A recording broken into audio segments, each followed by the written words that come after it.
Ryan, thank you so much for agreeing to come onto my channel. It's been a long time coming, as I said. I've been trying to get hold of you for quite a while, and anyway, Absolutely. let's Yeah. let's get into it for the benefit of my audience, those that by some chance don't know who the ULA is or Hein Marx is. Tell us what is the ULA, who is the ULA for now, as briefly as possible. The ELA is an organization that, well, basically it was formed later by amalgamating two organizations that were doing exactly the same thing. I did it in South Africa, and a couple of people were doing it in America. And well, then they contacted me and said that they are doing the same. I'll get to do it now.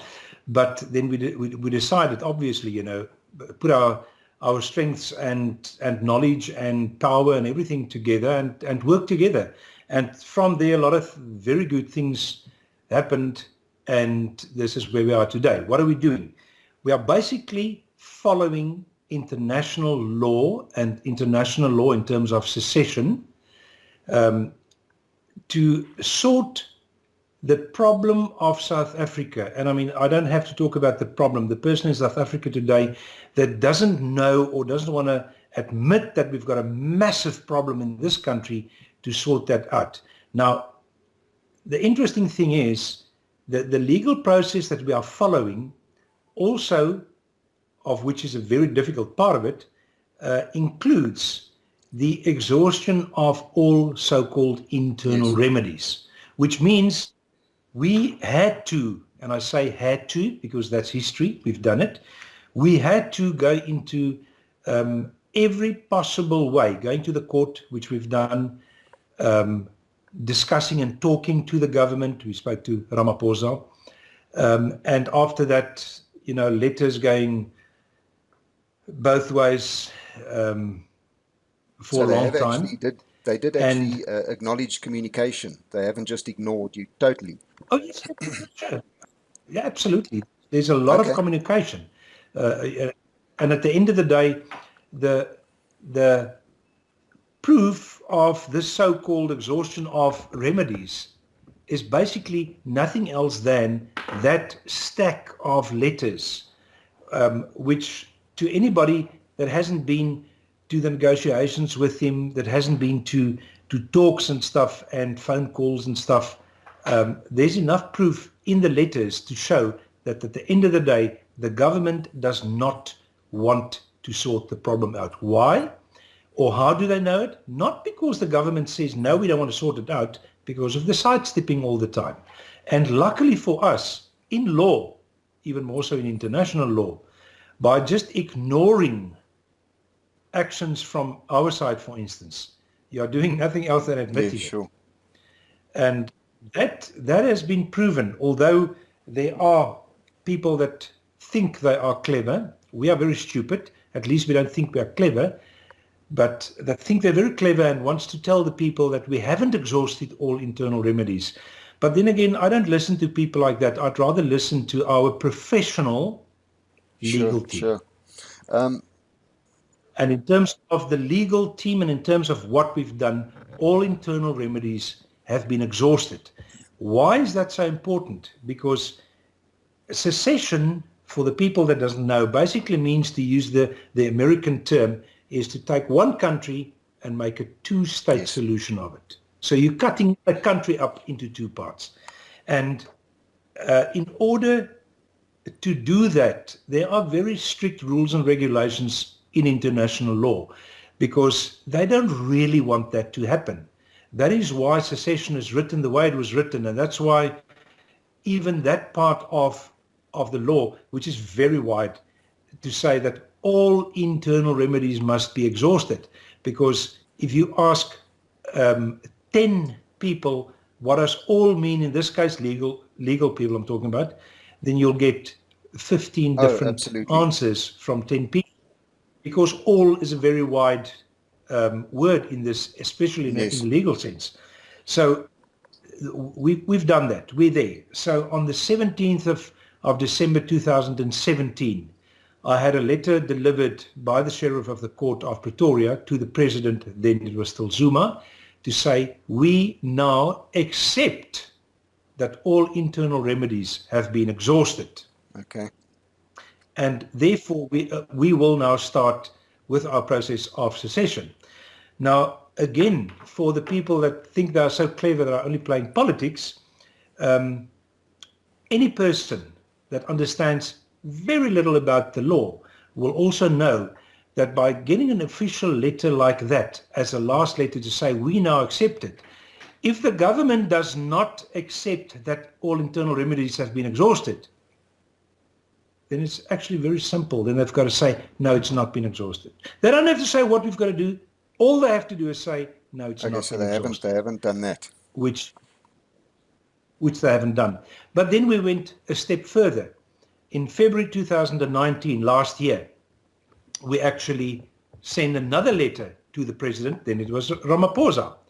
And in that letter, the whole purpose of the letter, again, we don't make a secret of it, the purpose of the letter was to put everything in order. What we've done, what we wanted, what the response was, what they did not do, and we sent it to him, not in order for him to understand it, because he was physically part of the negotiations, but in order for us to send that letter to the international community, which we've done. Trump, Antonio Guterres, who's the Secretary General of the United Nations, and to many, many other embassies, to show to them, this is not only what we've done. There's your proof, international community. That's what we've done, but we've done it. We actually went one step further. That letter was delivered to Ramaphosa. Okay. Now, so any person that says that all internal remedies have not been exhausted is actually, very good question, is actually doing what? Fighting against himself, against his own people. In this case, we're talking about the minorities. What is the purpose of somebody doing that? Why would somebody not want, for lack of a better word, want all remedies not to be exhausted? Why don't they want it? I'll tell you why. Because the personal gain is too high for those people. Yeah. Well, this leads me to my question. With all the politics involved, and we have so-called opposition parties, and there is a so-called political solution. I love what you say, so-called, because at this stage it looks as if they all work with the ANC. This is my question regarding that. Why secession? Why not a political solution? Vote the ANC out, bring in somebody else. Why secession? I agree with what you're doing. It's my opinion that there is no political solution in this country.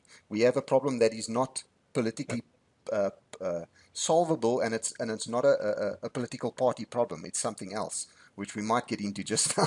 might get me into trouble by mentioning it. But yeah, why secession? I don't know at what standard or grade the children now start to count 1, 2, 3, 4, 5. But if you can do basic calculus, then you will understand that politics, apart from the fact that politics actually have us where we are, politics can't sort our problem out. Why? Because all minorities in this country makes up only 17% of the total. So if you get the total impossible right and you get it possible, then you have 17%. And what is 17% worth in the government? Absolutely zero.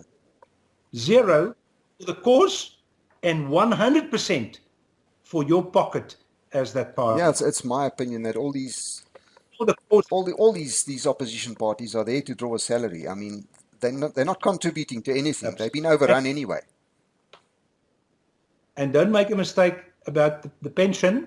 Oh, remember, you've also got to resign in time to get, for instance, your minister pension. Otherwise, you lose it. So let's not forget the money. Oh, it's all about the money. And you know, it's easy to say. I just wish these politicians will be honest, but that's like a square circle. Yes. That's impossible. They can't be honest. The blatant lies. For instance, take one much earlier, Rolf Meyer, that said not long ago, oh, well, you know, we lie because we're politicians. It's Yes. acceptable. Yeah, no, look. Well, sorry, it's not acceptable to me. Lying is never acceptable to me. And especially it's not acceptable to me when so many millions of people's lives and futures Yeah, are on absolutely. the line. Okay, there are, according to you, there are two ways we can achieve our independence. Can you elaborate on those two ways? Okay, well, put it this way. At the end of the day, there's only one way really, and that is to have, looking at the solution of the problem, there's only one way, and that is to have Sure. the two-state solution, or having, achieving that. but in this case, I can't use the word secession now because both ways are not secession, but the two-state solution, put it that way.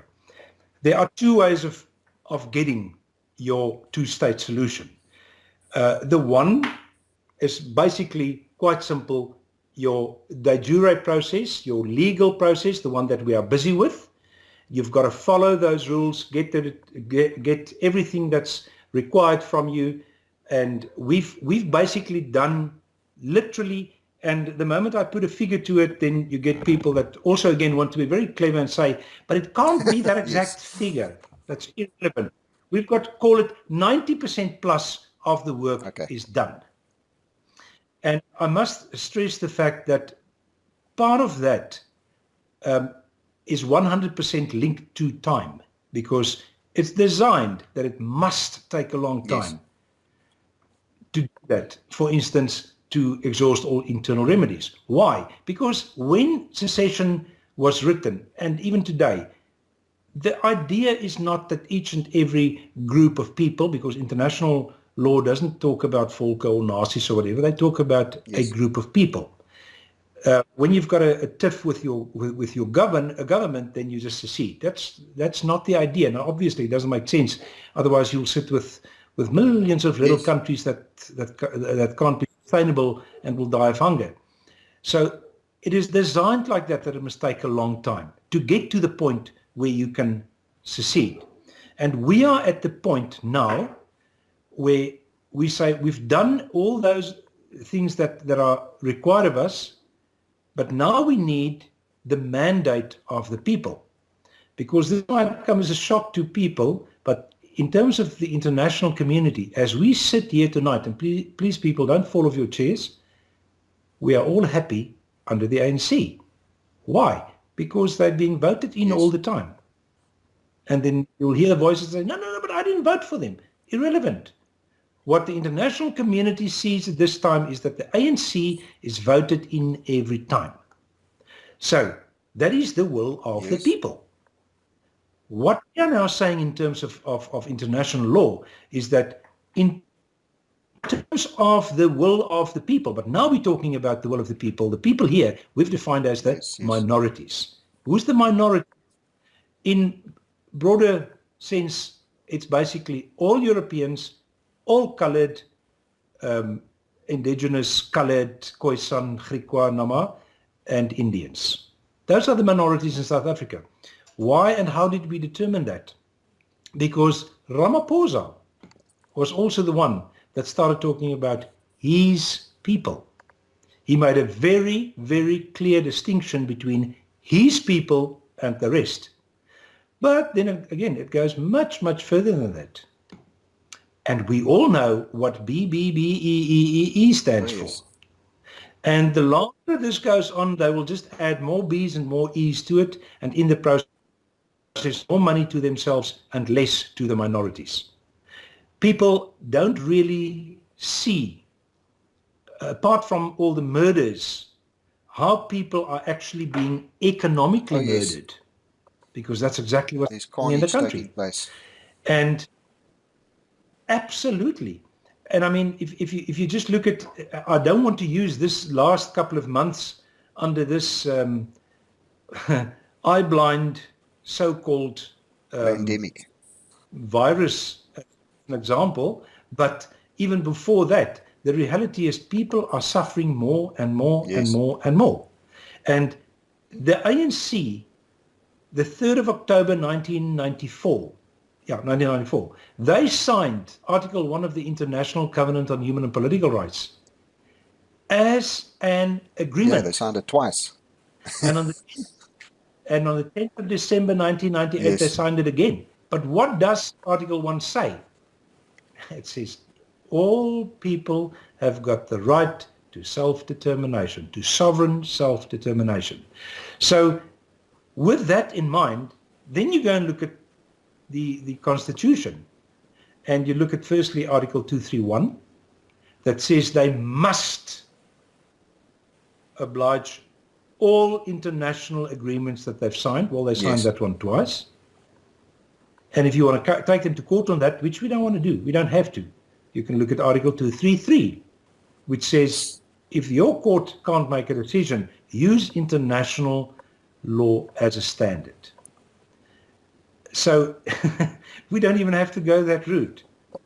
A lot of people, they hammer on Article 235, which says we've got the right to self-determination. But you can't use that as a legal basis, quite simply because Article 235 is actually worthless in terms of getting your self-determination.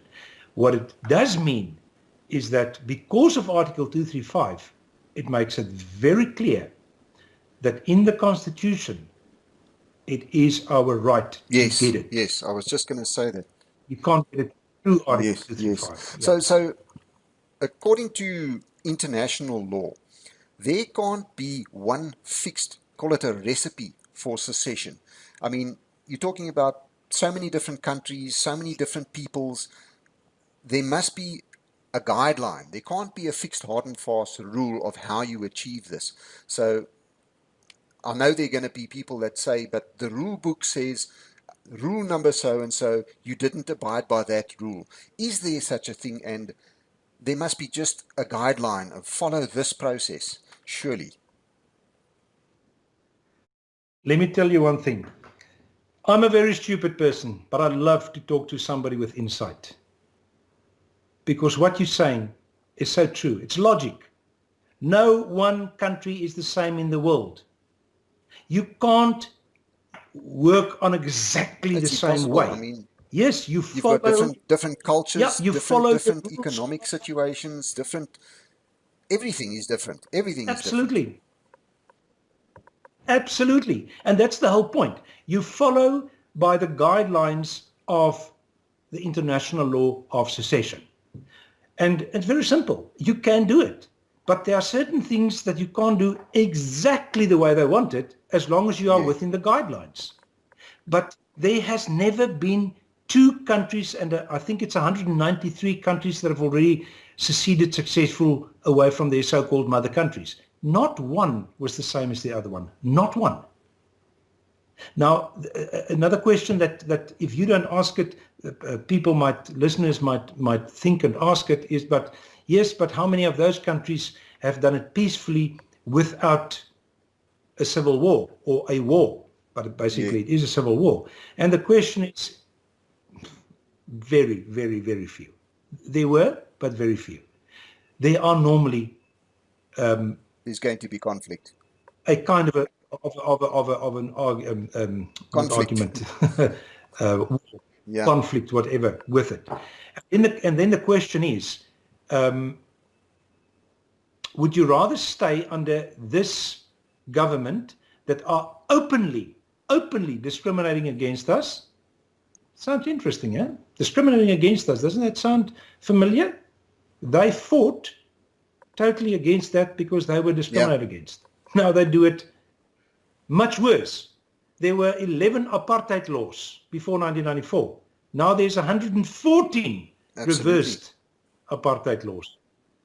And the question is, would you rather stay under them, or would you then say, well, there's literally 100% chance of getting independence, even if it means that there will be conflict?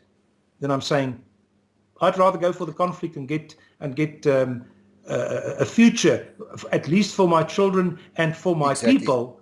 This This is their exactly what children I was that just sit going to here say. and In my opinion, there's going to be conflict at some point in the near future anyway.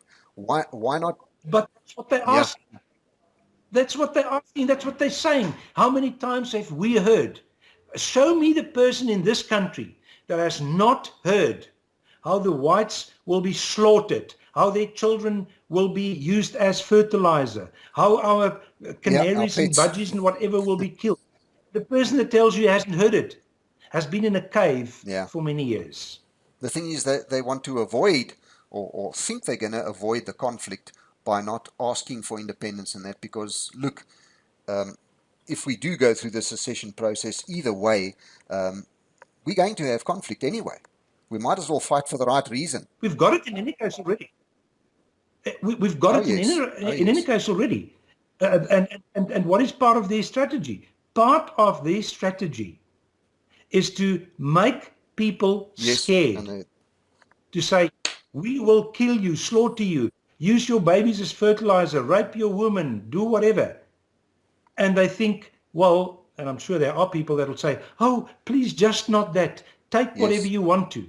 I'm telling you, the majority of people will not accept it. I will definitely not accept it. And as far as I've got whatever small sphere of influence I've got, I will use that influence to say, you will not accept to be basically scared into submission. Because that's what The trying thing at is, this stage. we're sitting with a generation now that has grown up in an environment where their freedoms have been taken away. You and I mean, I'm 52 now. We know what life can be like or what it should be like. They don't. And you know, I've got youngsters in the house here. For them, it's normal not to be able to go out of the gate because it's dangerous out there. But I see that as a restriction on my freedoms. I can't go out into the street unless I'm looking left and right before I open the gate and that kind of thing. It's normal to them. And they want to and they all want to avoid conflict.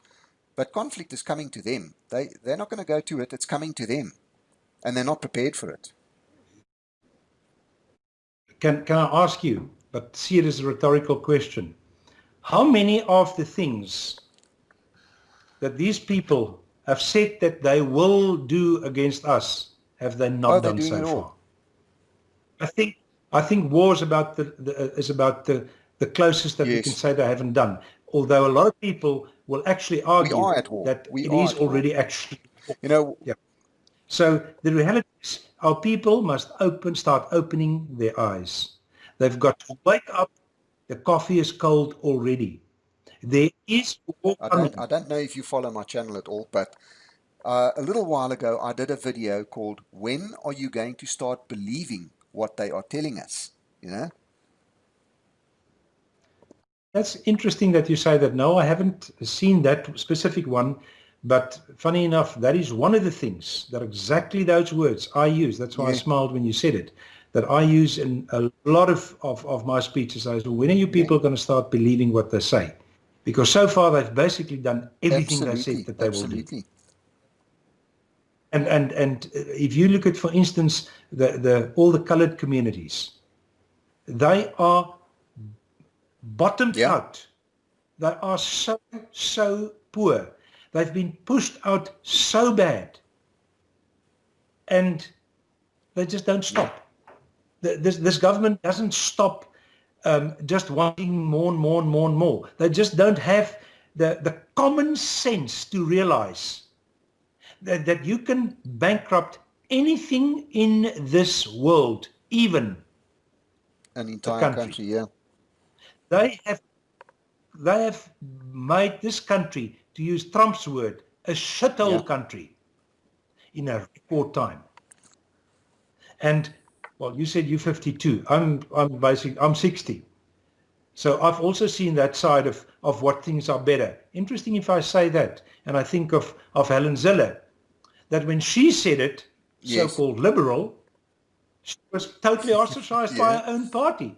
So you might say that it was better, or there were anything better before 1994. Wow.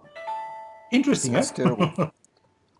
It's actually unbelievable how blind a lot of people are. But then I must tell you, one thing is for sure, and I've actually, for the last year or so, I started saying, God at work, because God is opening a lot of people's eyes. People are waking up. They are waking up from this induced coma that they are in, which I don't know if it's the government or they induced themselves, but they're waking up to the realities of what's happening. And this COVID nonsense have opened many people's eyes. Yeah. Okay, well, we've dealt with the de jure process. If that doesn't happen, because the de jure process... Sorry, you... yeah, sorry. That process is totally dependent on getting the people's mandate. And as far as I'm concerned, you guys had a very slow start to it, but you are starting to gain traction now. I can see it. I'm seeing the ULA all over much more often now. But in my opinion, it's not going to come in time for us. That's just my opinion. I can't see it happening fast enough for if I look at where we're going and you know how this is going to end. So what happens? Sorry. So what happens? Sorry. Yeah. My answer to you is you asked me earlier and I actually didn't answer you on that. I'm sorry about that. The two ways. So my answer to you is, it doesn't matter what I answer you, there will always be people that find a fault with what I say or read something in it that I haven't said. So let me rather say this straightforward. Nothing meant in any other way than my words. We are going to have a civil war. Why? Because that's what they want. That's what they are doing all the time, chanting.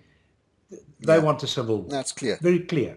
The reality is, they don't even know that we will get the civil war in any case, because they will start dying of hunger when this government runs out of money. They don't get the SASSA payments, the 18.2 million people that get SASSA payments.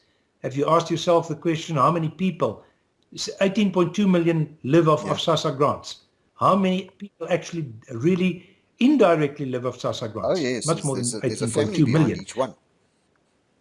So, yeah, absolutely. So the reality is, when the hunger starts kicking in, they are going to go into overdrive and in their typical fashion start burning and looting in any case. And then you will see the first looting will be stealing TVs and radios and bullshit, and we don't even have power.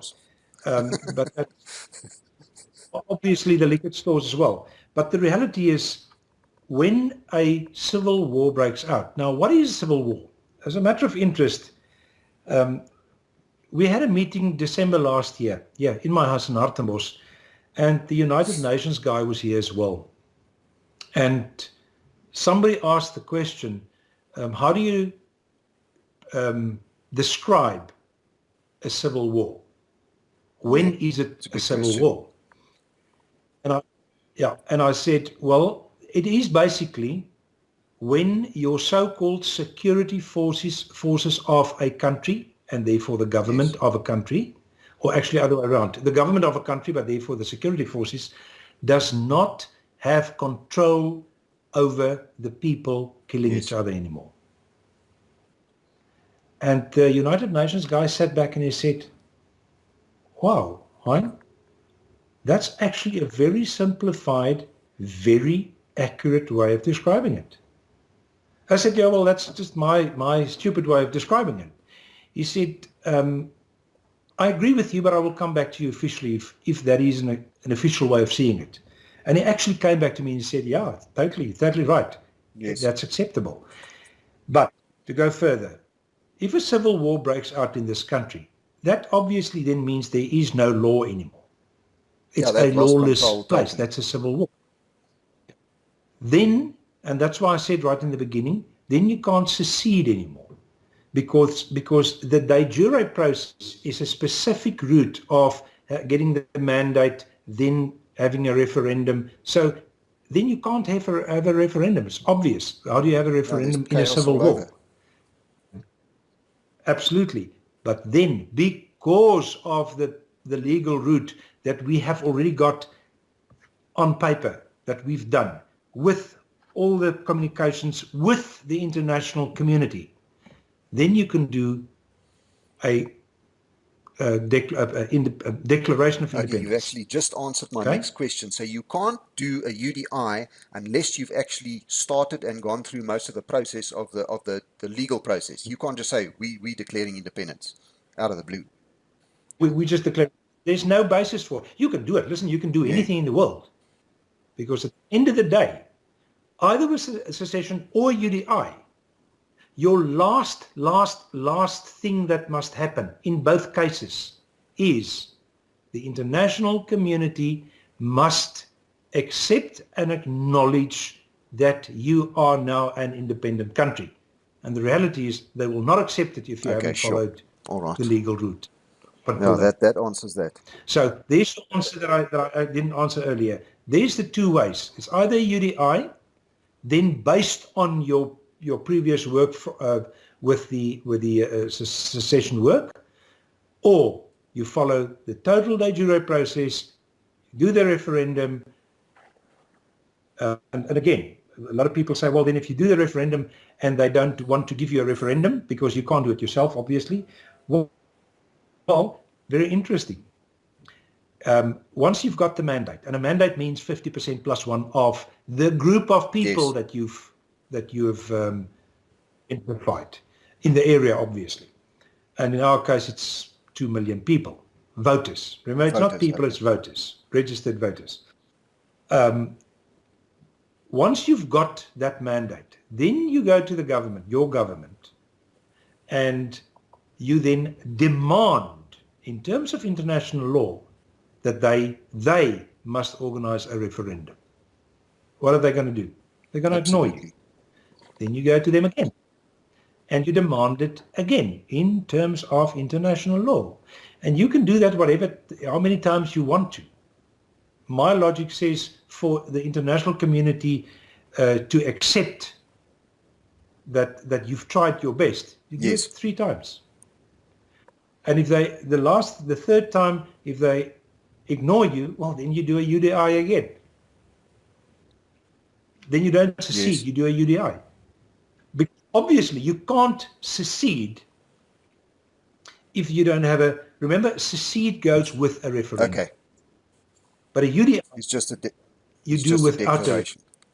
But exactly. But that declaration, you must have the mandate to do it, because then you talk for the people. And this is where a lot of people have got the total misconception that it's only a political party that can do it. It's nonsense. That's total nonsense. Any organization with the mandate to as long as they're representing the people. Independence. Yeah, because remember one thing, very interesting one. If you want to do a UDI, you can't also just go and do UDI as a political party, because you've got, let's say, for instance, there is which we don't have, and I don't think we will have it. Let's say there's a political party that's got the mandate for the majority of the minorities. They don't have the mandate, they've got the votes, not the mandate, because a mandate says specifically for, in this case, whatever, but in this case, to have voting for something and not some party or some. Yeah. So you voted, exactly. You voted for a party, and they've got the votes. Let's say in this case, 2 million votes. They can't go and do a UDI, because who says that those 2 million people want self-determination? So you need that specific mandate to say, click, I want self-determination. This is why we've done this on international rules and accepted norms and standards. People must say, I want self-determination. We're not asking anything else in that mandate. That's all. Yeah. Therefore, on the basis of that, you can do a UDI. Okay, let's just say by some miracle, the government, the ANC government, says, okay, here's your referendum. Who gets to vote in that referendum? Now, I know you've got your area and you can get into the specifics of your area and why you chose that area, but who in that area gets to vote? And the rest of the country, for that matter. Let me answer. No, let me answer that the first part in any case also because it is something that people must understand.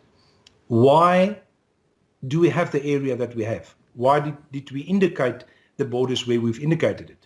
Because the basis of our legal argument is where the minority is the majority.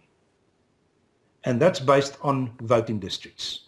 And in fact, in that letter on the February 2019, we've even indicated the voting districts by number. Okay? So, if you have the voting districts, that's how we've determined that's the area where the minorities form the majority. Okay. Then your question is, who may vote? Everybody in that voting district. Not the rest of the country, they've got nothing to do with it. Only the people in that area. Okay, so if we do have a referendum, it'll only be the people in that demarcated area that you want to secede to can vote in that area. So me living in Gauteng, who might just be outside of that area, I can't vote. Can't vote. No. But the interesting thing is, again, another thing that's different from the rest of the world, although not totally different, because Israel is a very good example. There are more Jews living outside of Israel than in Israel at this stage. Oh, well, it's actually always been like that. Which means if you have, in our case, determined the minorities, then you as part of that minority living outside of that area can bring your vote out in that mandate because you're part of that group of people. Why? Because how does that group of people get determined? International law is very clear about it. It says that there are 4 points that if you have one of those 4 points as a common denominator, you can determine yourself as that group of people. And the 4 points is ethnicity, language, culture, and religion. Now, the interesting thing is, because we have included the colours, we can't use ethnicity, obviously not. Then you've got language. The reality is that under the minorities, that includes you as well, but you are English speaking. The reality is, under the minorities, 80% speak Afrikaans in any case. So there's already, you only need one, but there's one common denominator. But then you go to culture. That's enough, but that's fine. We go further in any case. Then you go to culture. What is the culture? Above 80% of the minorities have got Western culture. A Western culture. That includes basically all the colours. And then you've got religion.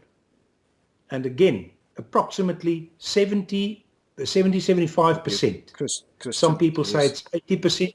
Not sure about that.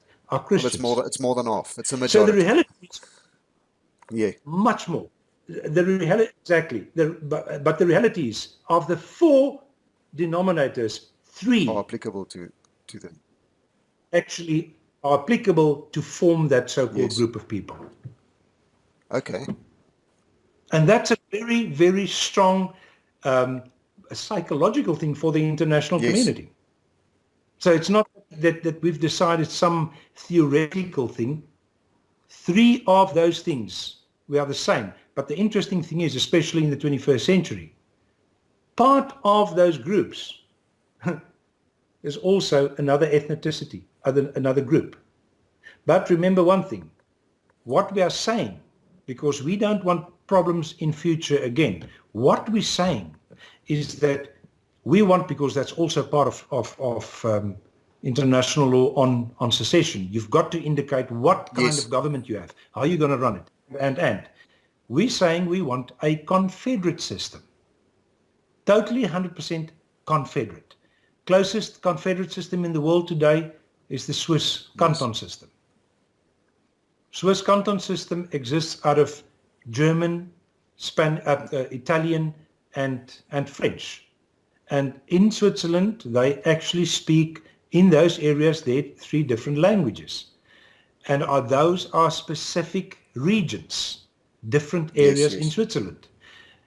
In terms of the confederation that we want, we say, well, we're not displacing anybody because it's illegal in terms of international law to displace anybody. But we do have an area where we can put the Griquas because it's been there for hundreds of years. We do have an area where we can put the Namas. It's there. It's called Namakwaland.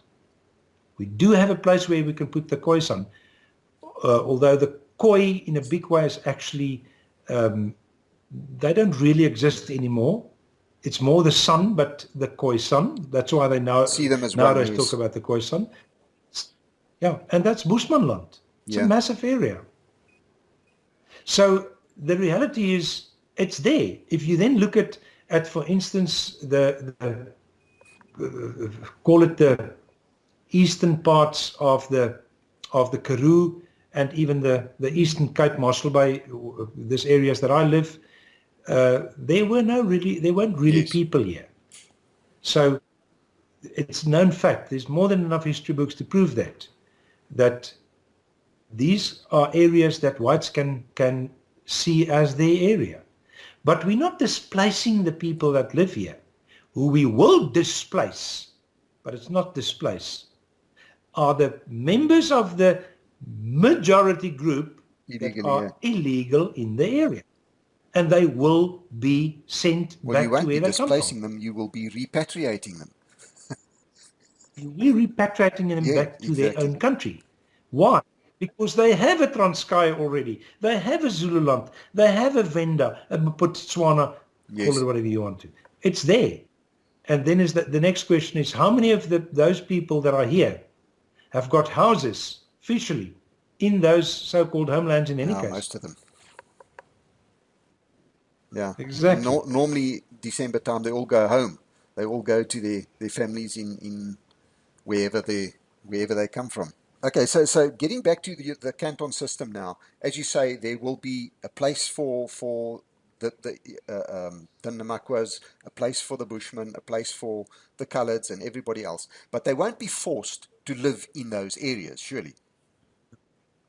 No, you can't force them, but you don't have to, because they have their so-called homeland. As much as the let's say, for instance, you've got somebody that lives in Sanin, a white person. The ANC government can't force that person to go over to this new secession area as well. It's illegal. They may not do it.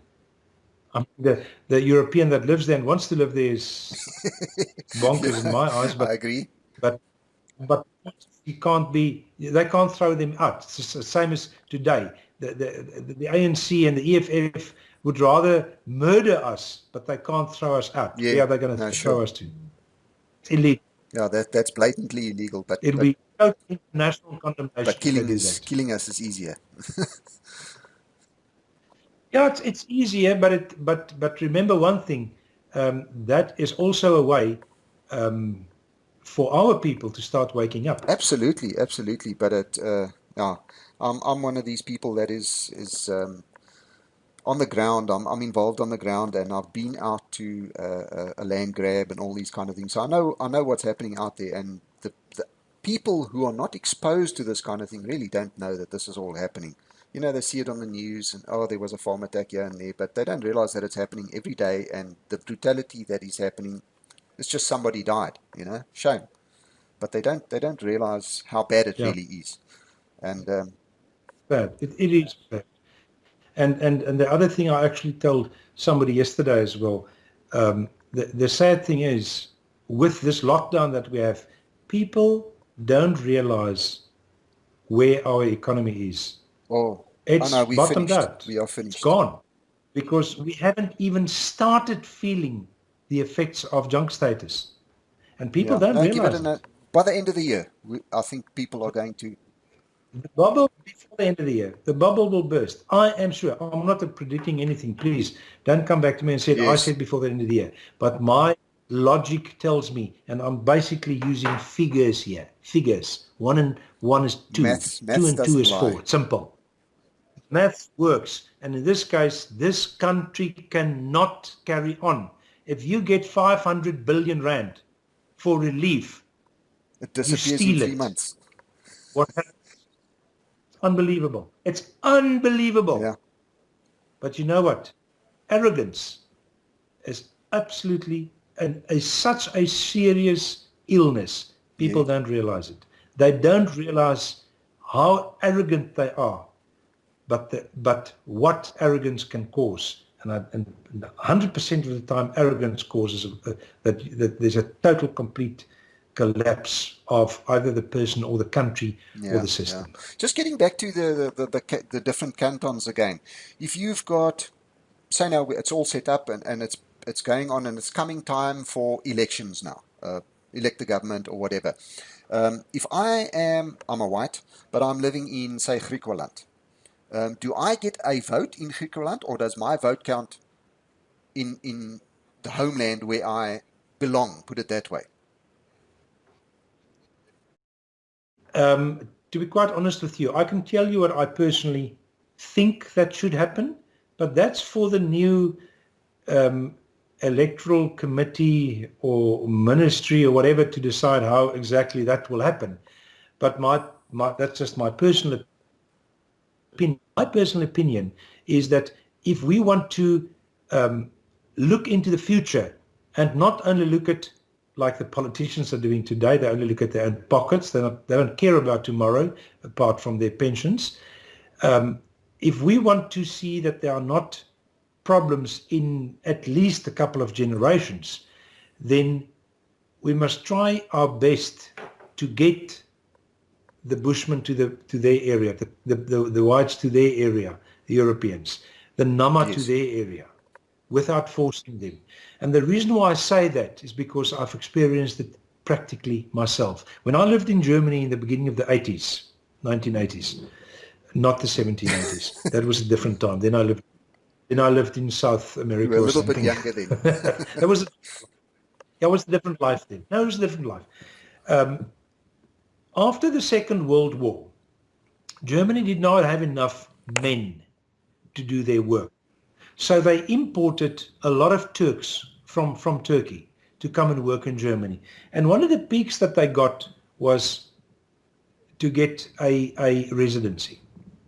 So then in the late 70s, everything normalized again, and Germany didn't need those people anymore. And in that specific case, in Germany, the Turks did not really integrate into the German society. And if I say not really, they didn't integrate into the society at all. So what Germany did was, and it was totally acceptable. They offered the Turks that lived in Germany 20, I can't remember if it was 20 or 25,000 Deutschmark to basically sign their Citizenship. permits, citizenship away and go back to Turkey. Many, I mean, I met many Turks that did it, and I've heard about many more that did it in any case, because 25,000 or 20,000 Deutschmark in 1980 was a lot of money. So they could actually go back to Germany to Turkey after working in Germany for many years and set up shop in whatever way in Turkey. So they did it. So what I'm saying, and this is just my personal opinion, the different confederate states or cantons, whatever you call them, want to call them, can have that incentive to say, well, you know, you, Mr. Are farming in, let's say, for instance, in Springbok, and you got the farm from your father, you got it from his grandfather, you got it from his grandfather, and we know it's a family thing, but you know what? We will buy your farm, and we will pay you another incentive if you sell your property and you go to your area. If you do it, fine. If you don't want to do it, you know, it's fine. Perhaps your sons will do it or your daughters or whatever, but give them an incentive to do it, because in the process, as much as the left liberal world wanted integration, South Africa is a fantastic example that it didn't work. The world is moving towards nationalism more and more. And nationalism doesn't mean anything else than be proud of who and what you are and be proud of your people. Why do I say people? Because that's what international law says, group of people. Now, there's nothing wrong by doing it. And in the process, you can get the people that wants to go back, but the incentive isn't good enough for them to go back. And, you know, the reality is at the end of the day, unfortunately, people are moved by incentives. And those incentives are 99.999%. Yeah, absolutely. So in that sense, you can move people back and forth to the areas where they belong. Let's take, for instance, the Bushmen. The Europeans basically took the Bushman's culture away from them. They took their natural way of hunting and living totally away from them. Is that right or wrong? Well, I can guarantee you, if you asked the same question 50 years ago, even 30 years ago, everybody would have said, of course it's right, because you Christianized them and you gave them clothes and stuff. Is that right? Yes, it's right from your point of view. It's not right from their point of view. So if somebody that works in the Golden Acre 17th floor in Cape Town and he's a Bushman, decides, well, that's it, I've had it. I'm going to the Kalahari and I'm putting on my springbok skin and I'm taking my bow and arrow and I'm going to live the way my forefathers did. Then You he must must be be able have to the do right it. to do it, yes. Yeah. At the moment, they may not do it and they can't do it because can they live like that? They can't live like that. And this is the whole point. There is basically no culture anymore other than the European culture. No, sure. We've taken it away. We live like that's fine. We must be able to live it. The reality is in South Africa, we may not even. Yeah. No, look, my personal opinion is... But then again, I don't know how to bring the two together, because I actually don't know what the ANC's culture is anymore, because on the one hand, they hate Europeans, on the other hand, they love everything that the Europeans brought to them. Cars, expensive clothes, cigarettes, clothes, expensive clothes. I saw the other day some of these buffoons have got 30,000 rand shoes on. I must get head wrecked before I pay that kind of money for shoes. That's what they live for. But then perhaps I've got a sense of value in life. I've seen must be a wife of a either somebody who works for the municipality or the education department or a government official's wife pull up at the filling station with a big Mercedes-Benz and put in 10 rands of petrol. You know, they've got to have the car. Yeah. Unbelievable. Now, look, getting back to the life inside the seceded country. If I was living in, say, Namaqualand, and they wanted to vote on an issue, or any issue really, I wouldn't expect to have a vote in their area if I lived there. And yeah, sorry, I never answered you on the question. So my suggestion, sorry about that. My suggestion would be, and I say again, that's not for me to decide. Who am I to decide that? But I would say the logical thing would be to say, if you are a Griqua and you stay in Namaqualand, you can't vote for them because you are, again, the minority there. Decide for them. But you have a homeland, and your homeland in this case is actually not very far away from where you live. So you are registered in your homeland, and when there's an election, in whatever way, bring your vote out in your area. Because why is there a homeland? Why is there a Griqua land or a Namaqualand? It's because of that specific so you can culture. Govern yourself. Yeah, absolutely. Because at the end of the day, that's the old story. If there are people, and I mean, America is a fantastic example today, of which the worst in terms of, it's actually the best, but the worst example is actually the United Kingdom. But in America, you've got people that are senators today that are in Congress that are not even from America, and now they want to start making laws of how the Americans must treat their, yes. for instance, people that come over the border, Yeah. they're non-Americans. I mean, that Doesn't. makes sense, which means the Americans doesn't have the say anymore. And this brings you to another, but that's a total other different conversation of how genuinely true is democracy? What is the real value of so-called today's modern democracy? Yeah. Democracy only works for the majority. It doesn't work for the Yeah, or it minority. works in a totally homogeneous society. Once you've got Yeah, a yeah. mixed society, democracy as we know it does not work. And we're living proof of it. It doesn't work. Absolutely. Yeah, Yeah. yeah, absolutely. Yeah. And I mean, just look at London. I don't even go to the whole situation of London, of that guy, that Sadiq Khan, that became Yes. the mayor there. And to him, that's fine. You know, whatever can happen in Sure. London can happen. Crime went up by I don't know how many trillion%, to exaggerate. And Yeah. so what? Not a Yeah. problem. No, they're getting not so much firearm murders and stuff, but knife killings are crazy in the UK at the moment. It's like we have Yeah, armed robberies. Yeah, it's everything with a knife there. yeah. Yeah. I've got a question for you that I know is a not a sore point, but it's a sensitive issue. Um, And let's just ask. say somehow we get this secession right in time, and okay, we're going to get the conflict and everything else that's coming. But as you know, we have smaller groups like the Iranians, the Eurekas, the Grundorp, the Yusuf. What else is there? I think there's another one that I know of. Anyway, Eden, another one. All of these, I think, fall within the area. What happens to all of these smaller groups? Yeah. Nothing. They stay where they are.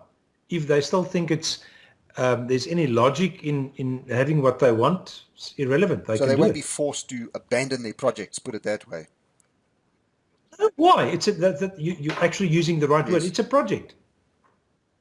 The unfortunate thing is that a lot of those people that are involved and living in those areas think in some weird way that they've got independence. They've got absolutely no independence. They've got a false sense of security, but independence they don't No, have. they don't have independence. Look, But full disclosure, the reality is they can carry on yeah, the way they carry on. I mean, they're not. That's the sad thing. They're not bothering anybody. Bothered by Malema and these people because Malema doesn't like the people to be together. But the reality is they're not doing anybody harm. Why yes, abandon yes. them or force them to leave their Yeah, project, like as you I was say? saying, full disclosure, I am a member of USAF, and I actually have a plot at the Del Barton area, and I plan on building myself a small place there as a call it an insurance policy. It's I know it's not totally secure, but it's more secure than I am here in Joburg. I don't want to get old in this place. This is a terrible place to live, as far as I'm concerned. You know.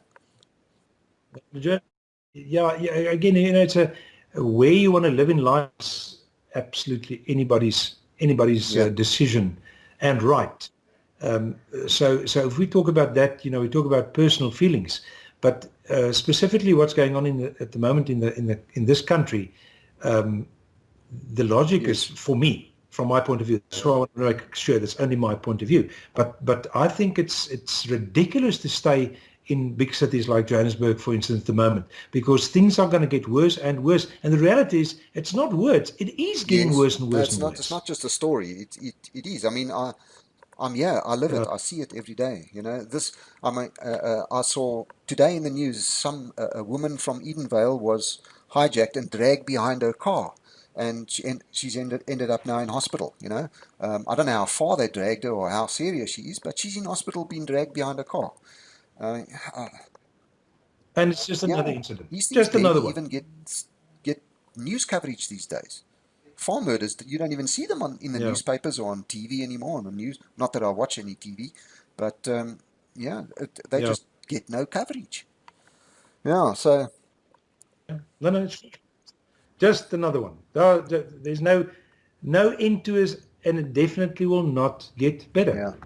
It's getting worse by the day. Tell me, Hein, has there been any studies done? I know the ULA is not a political party. We know that, and you are not Yeah. pushing this so that you can become the government in the new area or anything like that. We know Not at all. that. Has there been any kind of study done as to the feasibility?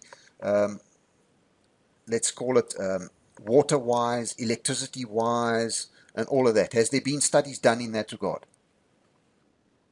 Good question. I like the question. We are not only doing the legal side of the secession, but we are also following the whole legal process of what we've got to do. And part of that is you have got to have your studies available, and you must make it known to the international community of how you're going to govern a country, how it will be governed, what you will do, how you will look at all the different aspects of life in that new country. For instance, water, electricity. Electricity is obviously a very major thing, quite simply because at this stage we've got a national electricity grid, and then suddenly you are cut off from the so-called national grid, and you've got your own grid. So electricity is something that we have been looking at for many years, and we have got, as a matter of interest, one of the best, and I'm saying the best, electrical engineers in terms of energy in the world as part of our ExCo. So you actually have to, Who doesn't? not just electricity-wise, I mean, your process has to prove to the international community that what you are doing is feasible, not just that you want it. It's sustainable. It's feasible and sustainable. It's to take a very simple example. You've got a farm of, let's say, 1,000 hectares, and you've got two children, and you decide, okay, well, you give each child 500 hectares. It's illegal in South Africa to subdivide a farm if both pieces are not sustainable. Sure. It's exactly the same principle with a country. You've got to prove how will you be feasible and sustainable. And we've done that over and over. There is no question about it. Believe me, we've looked at much more than just water and electricity. Infrastructure, development, foreign relations. We have not only looked, if I say looked, we've gone into it, and we've given our reports to the international community. And Sounds we do like it all the you've done a lot of time. homework. Remember, international law says you've got, oh, you don't understand how much work has gone in here. So I just laugh at these people, and especially the politicians that want to belittle us, to make us if we are fools, because they're making fools of themselves with the people that know what's going on. Because the work that was put into this is massive. I'm not talking about this, it's massive. I'm sure. It's and massive. you've been going at it since 2011, eh?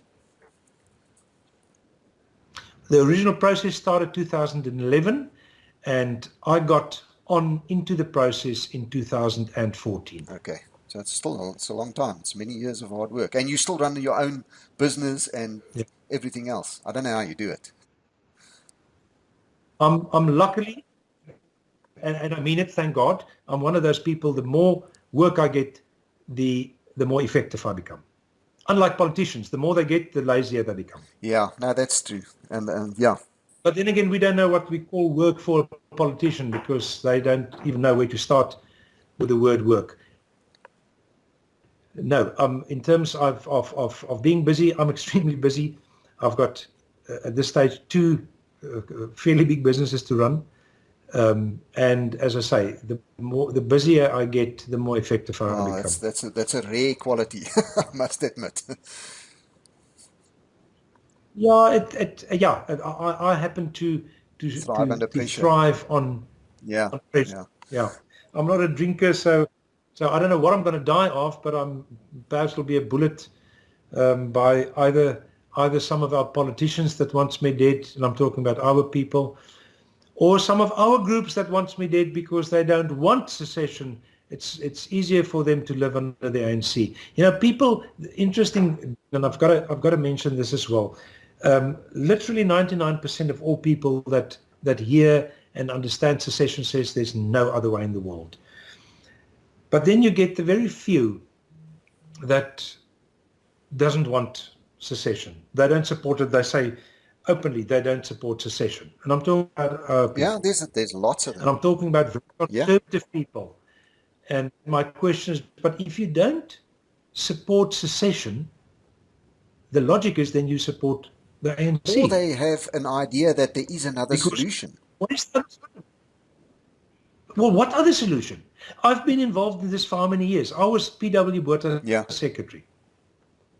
We've discussed this. We talked about this how many times? In fact, he was the one that told me to look at the canton system, look at a confederate system.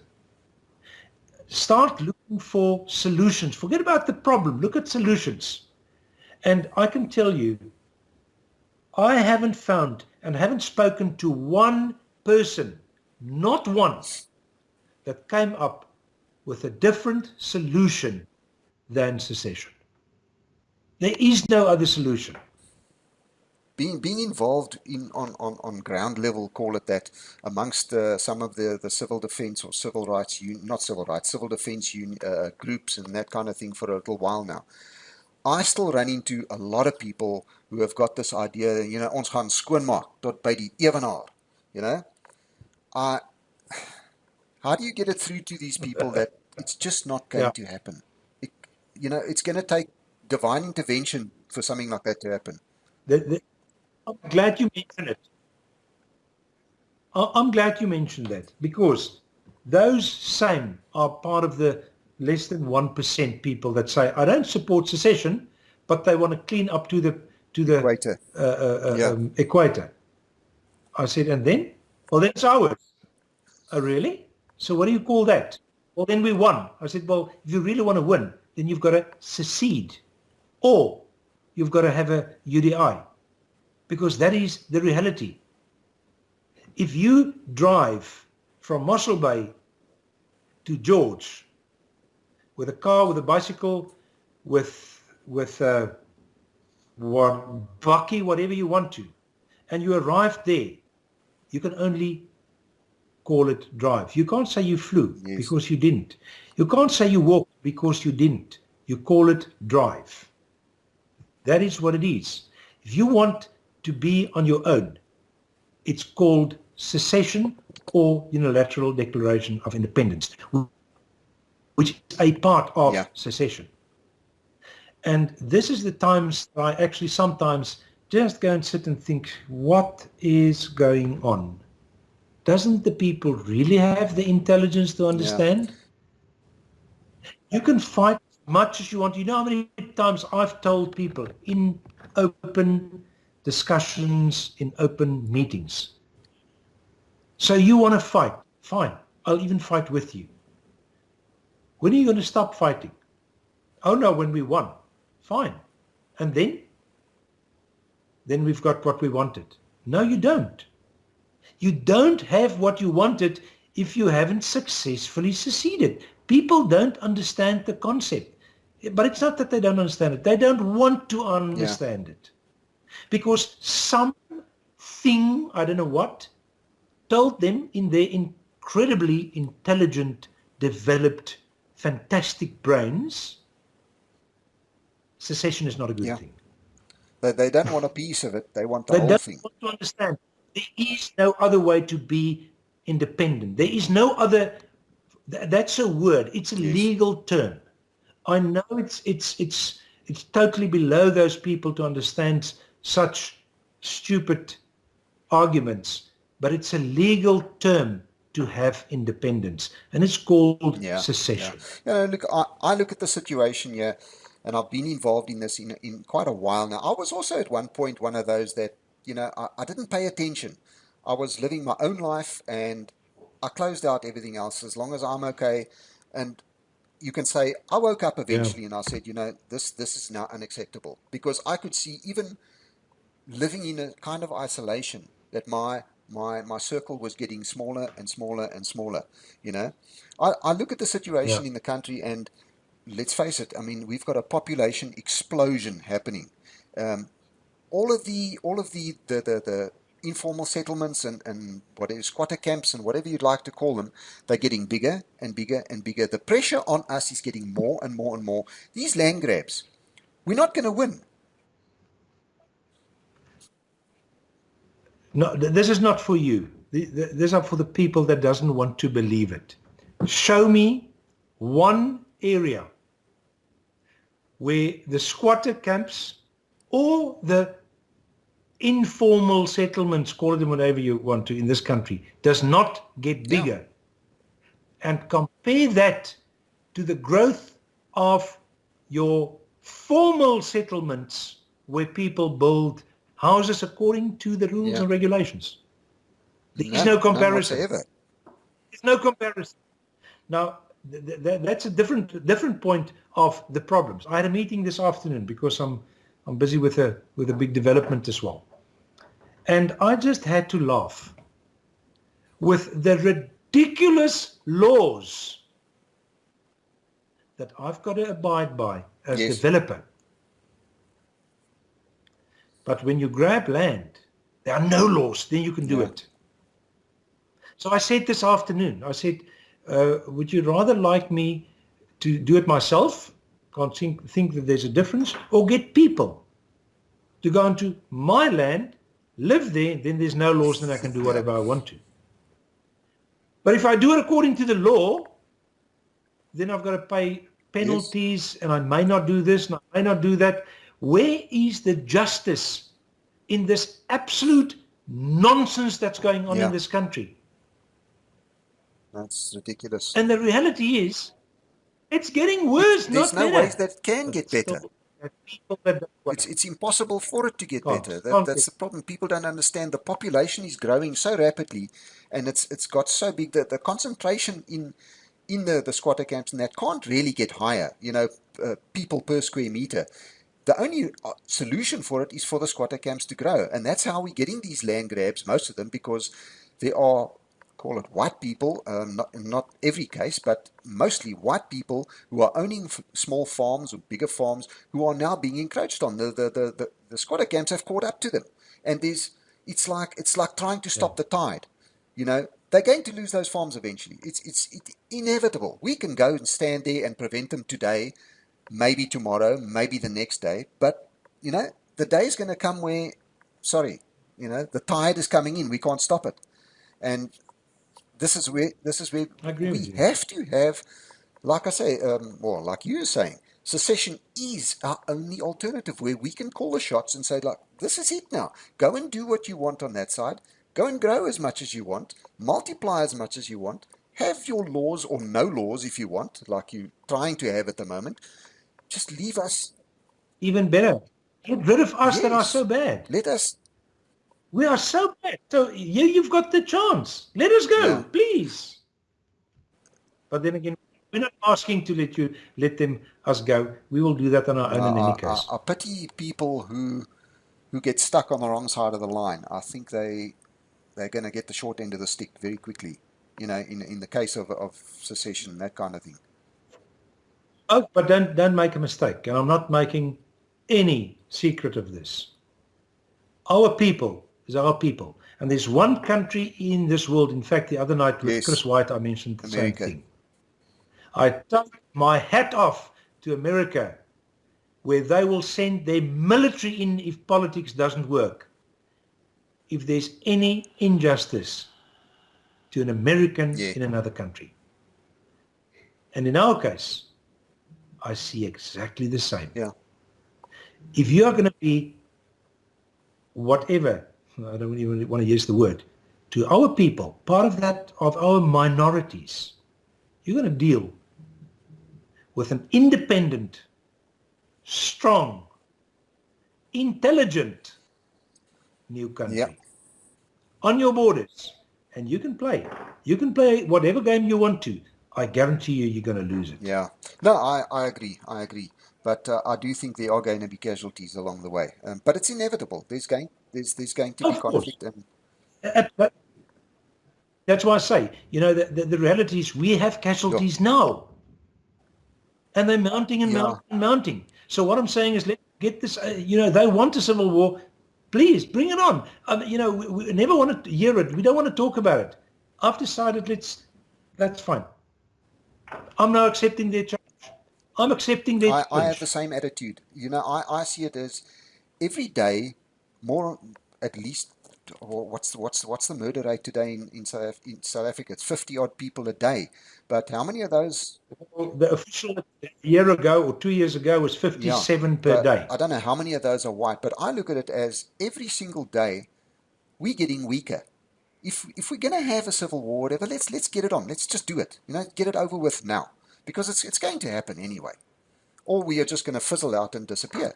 And I suppose that's the idea. Just keep whittling away at us until there's just nothing left.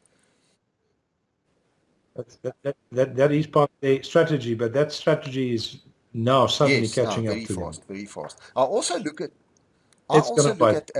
people like myself. I was in the SADF. I went to the border. I've been under fire. I know what it's like, and I am, call it a trained soldier, although I'm 52 years old. I'm still fit and healthy, but for how much longer? Once I'm gone, and the few people who came after me, I left the border in 1987, and I think in 1989 the last South Africans left there. So after that there's nothing.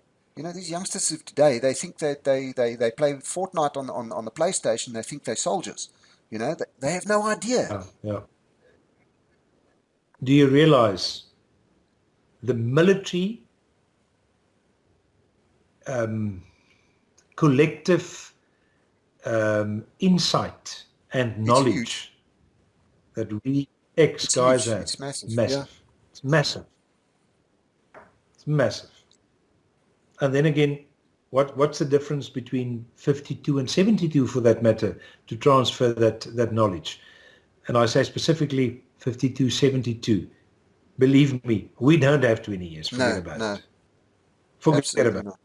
And if I say we, I'm talking about this country. That includes the ANC. We don't have 20 years. In fact, we don't have 2 years. No, the economy will fall. Yeah.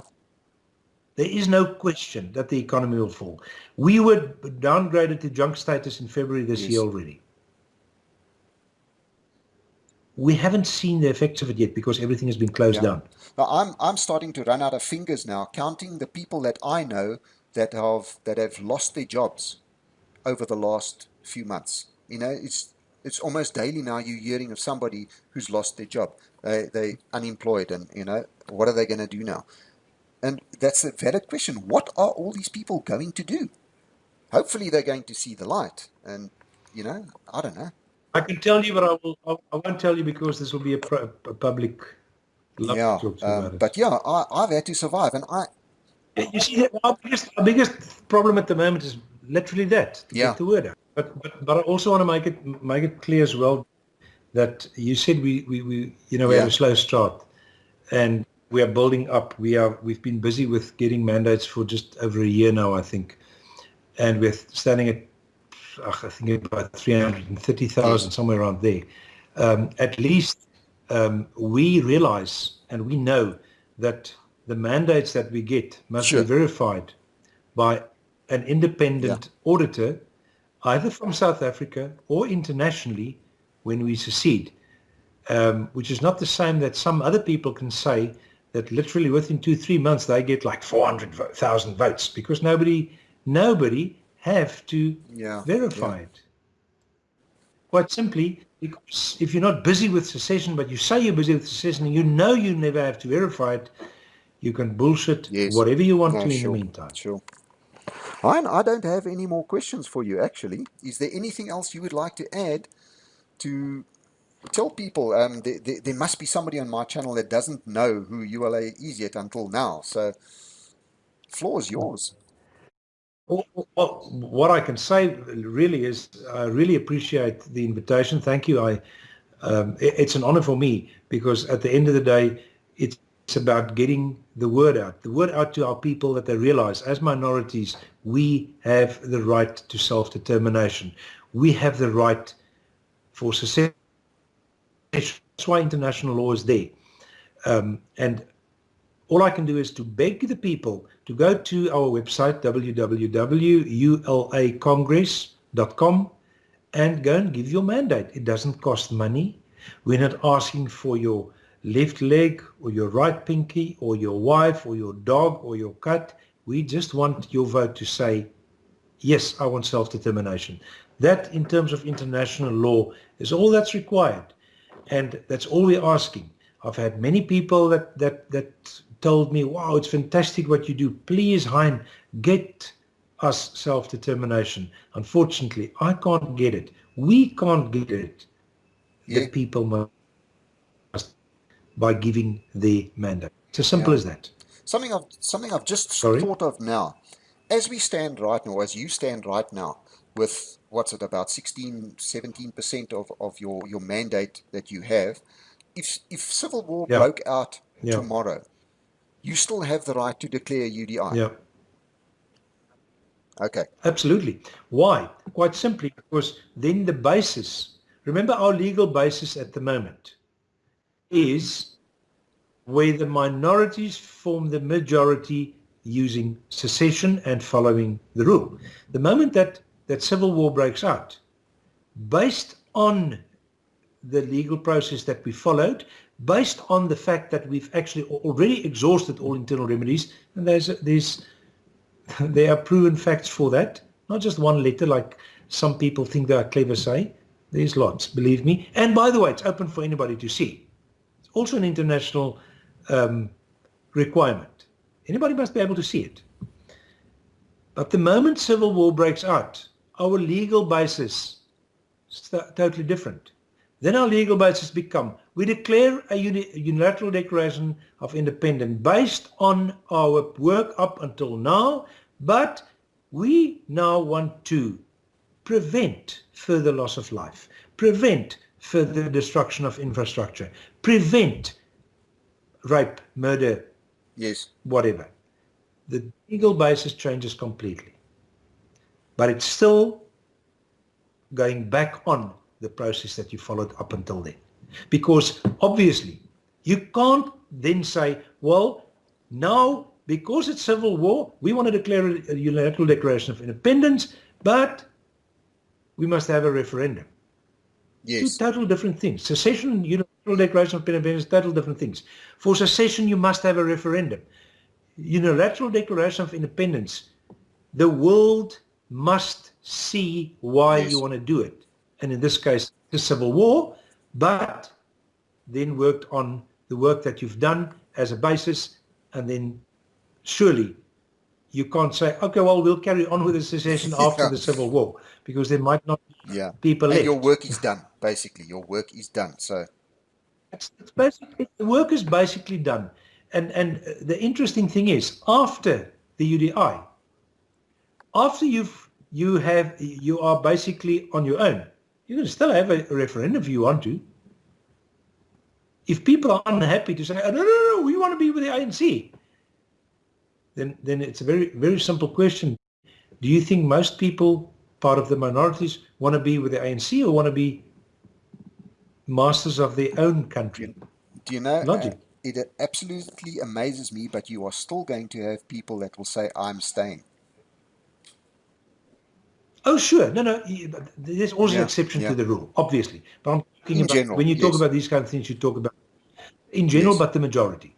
And this is the whole point. The people that'll say, oh, no, I'm happy. Well, obviously, they're welcome to go to the other side. We will even buy their properties. They don't have to give it. We will buy their properties if they can go. They're welcome to go. They just may never come back again. Hein, thank you so much for coming or taking the time out tonight to talk to me. I know it's getting late now. And It's been an That's it. absolute privilege to have you on. As I said, it's been a long time. I've been trying to organize this for quite a while, and I'm really thankful that you've come on. And I'd like to have you on sometime in the future, maybe to talk progress or whatever. If you've got something else, something new to Anytime, tell the people. anytime. I'm just another audience that we can get to, and somebody we can reach. Is 20 odd thousand people on my subscriber list. Hopefully, all 20,000 of them see this and go, and those that haven't already, go and give their vote. Like I've said many times, I support, except for one, which I'm not very happy with at the moment. I support all these secession movements. If somebody is trying to get secession, I'll give them my vote. I mean, it costs me nothing. Somebody must get it right at some point. I want to make it very clear. Just remember one thing, and you don't have to take my word for it. You can basically just go and Google it. Why? Because that's part of Yes. secession law. The international community must know about it. And if the international community knows about it, Google will also know about it. There's no other organization in South Africa, not one, other than the ULA, that is officially, not saying, physically doing the work for not Yeah. one. No. There are Yeah, groups sure they are. that are saying they want to do it, but they're only doing it for the political gain of next year's municipal election. But you know what? If they want to live with themselves by misleading their people, you know what? I don't have to deal with them. God will deal with them. Karma will deal with Yeah, them. the wheel turns, eh? They're playing with people's Yeah. lives here. No, I agree. Yeah. I agree. Han, I'm going to let you go now. Go and enjoy your supper if you haven't eaten yet. We were expecting load shedding. We didn't know because we went to stage 4 quickly today, so we had an early supper. Yeah, so I'm ready to retire for the night now. And yeah. I'm going into a next meeting which started Whoa. 8 minutes Okay. ago. Han, thank you very much. I'm going No to do a problem. little bit of editing to this and take out the pieces where you froze up. And I will have this out probably tomorrow sometime. And I will definitely put the ULA's link underneath in the description field. And let's see what my subscribers can add to your mandate list. Hopefully quite a bit. I really appreciate Thank it. you Thank so you much, very Han. much. No Anytime problem. Good again. night, eh? Thank you. Bye-bye.